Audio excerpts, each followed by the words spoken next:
মোবাইলকে alarm হিসেবে ব্যবহার করার দরকার নাই, রাত্রে মাথার পাশে রাখতে হয়। সারা রাত রেডিয়েশন আপনার মাথার ব্রেইন টেম্পার নষ্ট করে ফেলে। বাসায় অ্যালার্ম ঘড়ি কিনবেন আলাদা, রাতে ঘুমানোর সময় মোবাইল থাকবে মিনিমাম 10 হাত দূরে, মিনিমাম 10 হাত। কারণ ইন্টারনেটের যে রেডিয়েশন এটা চলাফেরা করে। যদি মাথার পাশে মানুষ, অনেকে তো বালিশের তলে মোবাইল রাখে, অনেকে মোবাইলের হেডফোন লাগাইয়া ঘুম। হাই হাই হাই হাই, না। আজকে আমাদের যুবকরা অ্যাকর্ডিং টু সায়েন্স, ওনাকে জিজ্ঞেস করেন 20 বছর আগের কথা, উনি স্পষ্ট বলে দিবে। ইনি 30 বছর আগের কথা এখন একেবারে ফ্রেশ বলতে পারবে।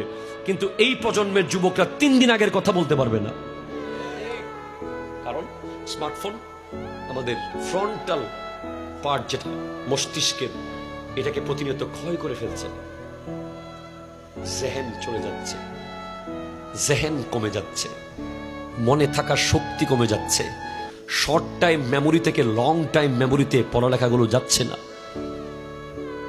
মোবাইলকে বলতে হবে, কি বলবেন, আজকে থেকে